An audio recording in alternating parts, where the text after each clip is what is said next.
बहुत समय पहले की बात है कि छतरपुर नाम के एक गांव में घनश्याम नाम का एक नेक और ईमानदार आदमी रहा करता था। उसके परिवार में उसकी खूबसूरत पत्नी और 2 बच्चे थे, जिनका नाम था जय और जिया। बहुत ही खुशहाल परिवार था उनका। एक दिन घनश्याम की पत्नी बीमार हो गई। काफी इलाज और देख रेख के बाद भी वो ठीक नहीं हो पाई और चल बसी।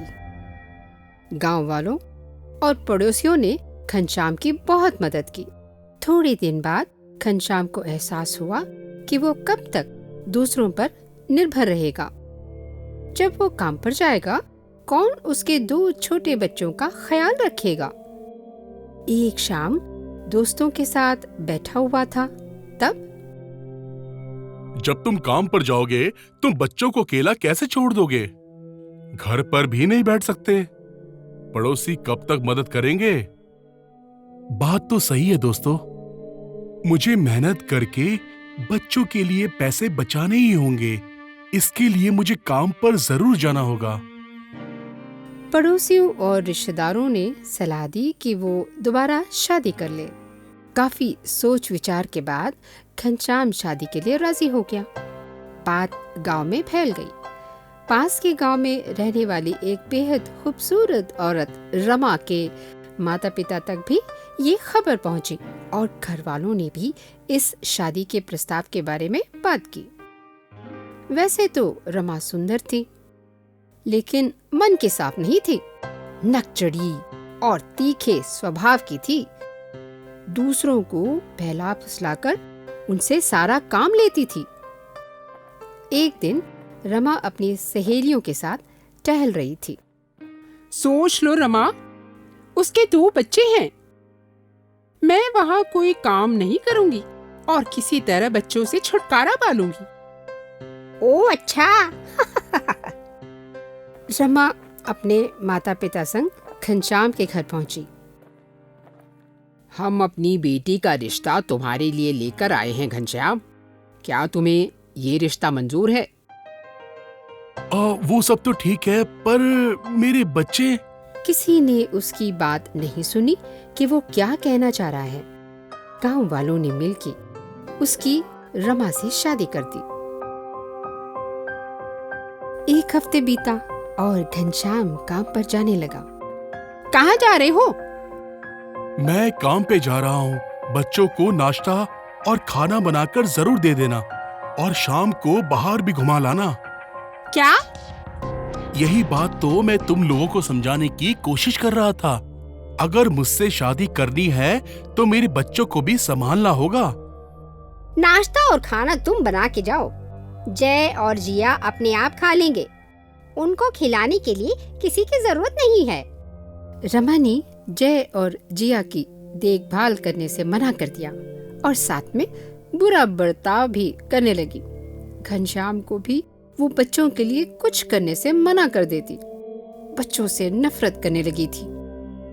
जय तो छोटा था, लेकिन जिया सब समझने लगी थी। घनश्याम की समझ में नहीं आ रहा था कि वो क्या करे। घनश्याम जब काम पर जाता तो जय और जिया अपनी सौतेली माँ से दूर ही रहते। घनश्याम इन सब से बेखबर था। एक दिन, आज तुम इन दोनों बच्चों को कहीं छोड़ कर आओ, नहीं तो मुझे ही कुछ करना पड़ेगा। अरे ये दोनों कहाँ जाएंगे? उनका मेरी सिवा भला कौन है इस दुनिया में? मुझे नहीं पता। मैंने जो कह दिया सो कह दिया। घनश्याम ने सोचा कि उसकी गैर हाजिरी में उसकी पत्नी बच्चों को कोई नुकसान न पहुंचा दे। इसलिए उसने तय किया कि वो जय और जिया को कहीं दूर छोड़ आएगा। बहुत सारा खाना लेकर तीनों जंगल की तरफ बढ़ने लगे। और कितनी दूर है बाबा? बस थोड़ी ही दूर जाना है बेटा। तीनों जंगल के बीचों बीच पहुंच गए। एक पेड़ के नीचे उन्होंने आराम किया और जो कुछ लेकर आए थे खाया और सो गए। जब बच्चे सो गए, घनश्याम उठा, भारी मन से उनको वहां छोड़ा और गांव वापस लौट आया। सुबह पंछियों की आवाज से दोनों बच्चे उठे और समझ गए कि उनके पिता उन्हें यहाँ छोड़ने के लिए आए थे। बाबा कहाँ है दीदी? वो काम पर गए हैं। हम उनका यहाँ इंतजार करेंगे।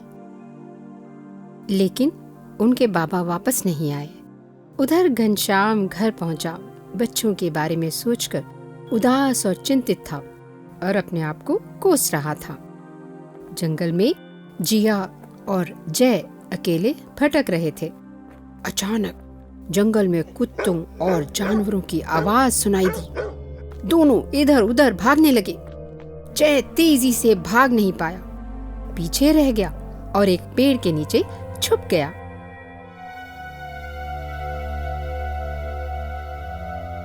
उसने एक राजकुमार को आते देखा।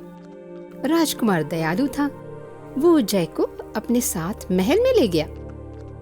जिया भागते भागते समुद्र के किनारे पहुंच गई। चुपचाप आंखें मीचे बैठ गई और सो गई। कुछ देर बाद एक जहाज वहां पहुंचा जिसमें कुछ समुद्री डाकू थे। डाकुओं के सरदार की पत्नी भी साथ में थी। छोटी लड़की है, क्या हम इसे अपने साथ ले चलें? पागल न बनो, हम डाकू हैं। हम हमेशा जहाजों में रहते हैं। इस लड़की का कैसे ख्याल रखेंगे? हम हमेशा अपने लिए एक बेटी चाहते थे। ऊपर वाले ने आज हमें इसे हमारे लिए भेजा है। क्यों ना हम इसे गोद ले लें? डाकू और उसकी पत्नी ने जिया को अपने साथ ले लिया। जिया थकावट के कारण अब भी सोई हुई थी।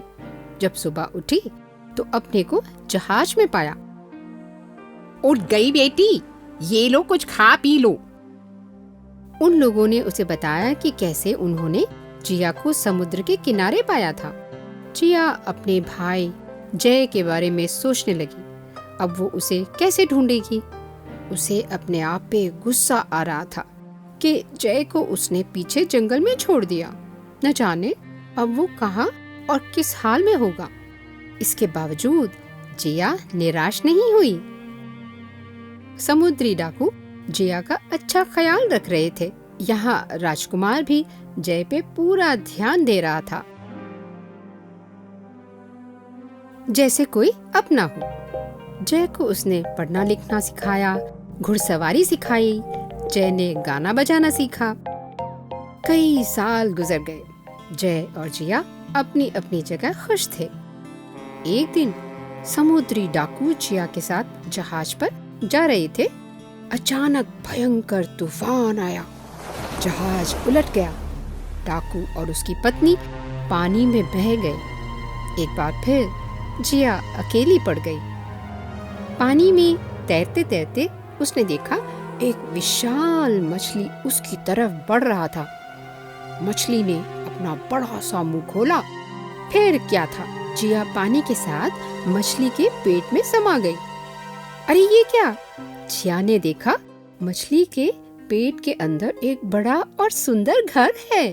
बाग बगीचे, बहुत सारे खाने पीने की चीजें हैं। जिया को अपनी आंखों पर विश्वास नहीं हो रहा था। उसके लिए ये अपनी सौतेली माँ या डाकुओं के जहाज से बेहतर लग रहा था।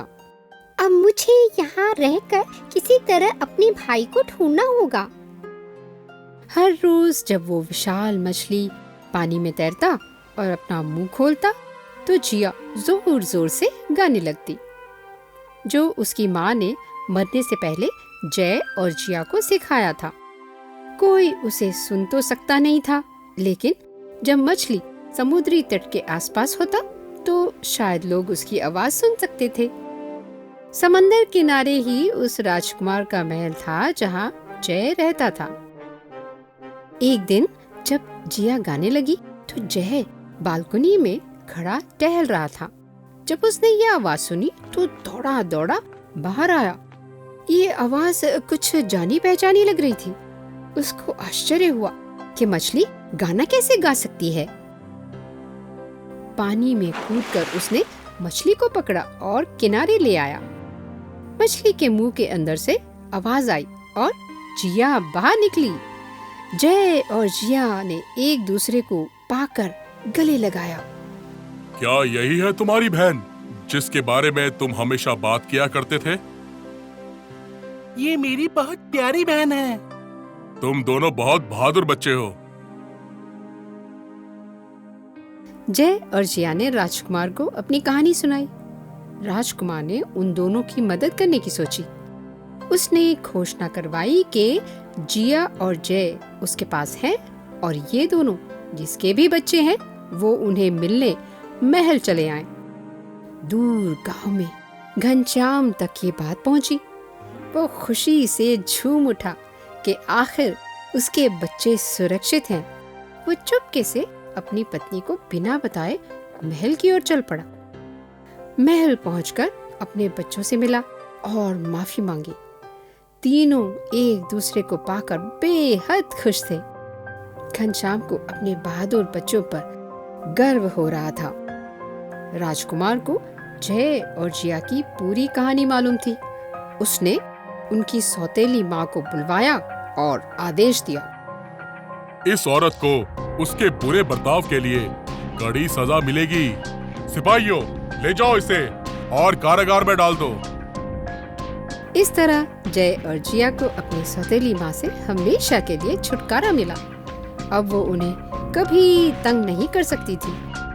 घनश्याम, जय और जिया ने अपनी बाकी की जिंदगी राजकुमार के लिए काम करके गुजारी और खुशी खुशी जीवन बिताया।